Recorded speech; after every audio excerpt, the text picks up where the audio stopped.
Nichi, it looks bewildering out there, but is it actually getting easier or harder for people? I, having studied the history of it now, think it's getting a bit harder. So psychologists investigating dating say we have a problem now of a paradox of choice, i.e. we're just overwhelmed by the numbers of options of potential partners. Well, it's interesting because, again, if you look historically, there have always been periods where people have had huge amounts of casual sex, mainly war times. And, you know, when things are going on socially, economically that are difficult for people, they do just start to hook up. You know, it's a modern term, but it's not a modern practice. I think Peter's missing the subtlety of the argument. It's about the context. And him saying, oh, you know, there was plenty of good political reporting surrounding this image. It's the cover image on the paper that sells the most copies in Britain. It has so much influence, you know, and to underestimate the power of that image is just to be completely naive about how the media works. Go ahead, Peter.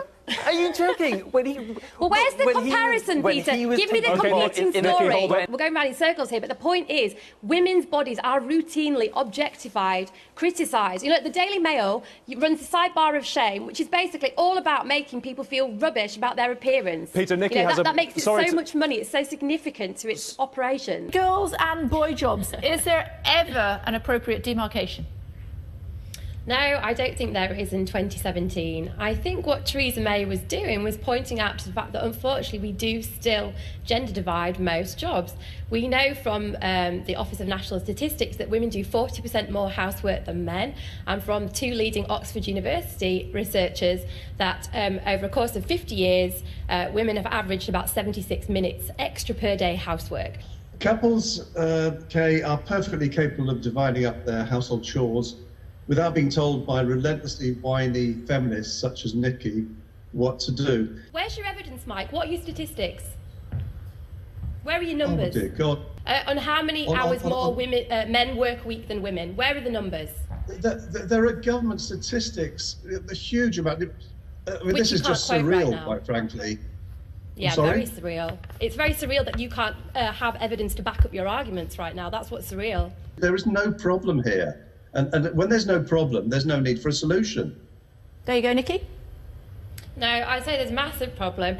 I'd say, you know, the fact that 2/3 of the world's women are illiterate and therefore not able to do skilled work and having to stay at home to look after children and do housework isn't very beneficial to the world's economy. Taking your argument to its logical conclusion, what should they do? Who helps them?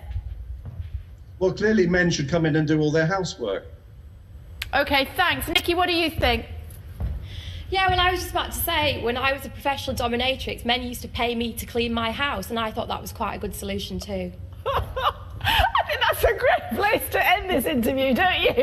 It's good to talk to both of you. Thank you very much indeed for joining us on Sky News this afternoon. Thank you. And part of the chastity is a way to sort of clamp down on that, to control that part of my life. I think the dynamic between somebody who is chaste and their key holder is one of obviously obedience, but there's a general great erotic thrill about the idea of somebody having that much control and power over your sexual desire. The idea of the person having such hatred for you at first and you somehow managing to change their mind. Race play is a really interesting phenomenon.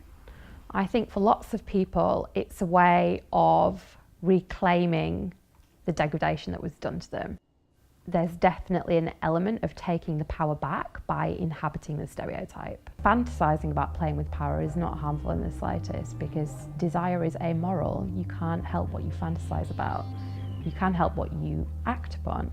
Certainly in the world of kink, it's all about a game, and I would emphasise that there are plenty of opportunities to end that game, whether you're dominant or submissive. I think when we talk about intimacy in sex tech, we presume that we have an intimacy deficit now and that technology is actually making us less intimate than we've ever been before. Do we think this is true? I don't think personally that more technology equals less intimacy. I've wondered if part of the problem has been that it's been men designing these objects for themselves, for partners, but not with very much consultation of women. Yep. What do we think? It's certainly in the case of sex robots, because we are seeing this happening now. So if somebody was listening today and they were thinking, OK, I am interested in bringing some kind of gadget into my home life, or some kind of bot, or I don't know, I want to know more, what kind of conversation would they need to have with a partner?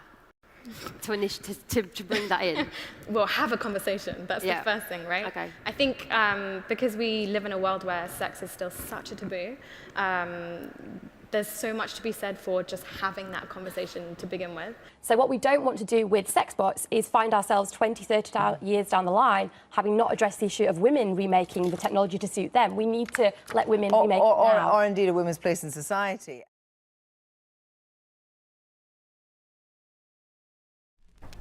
And cut. Pretty good. Pretty darn good.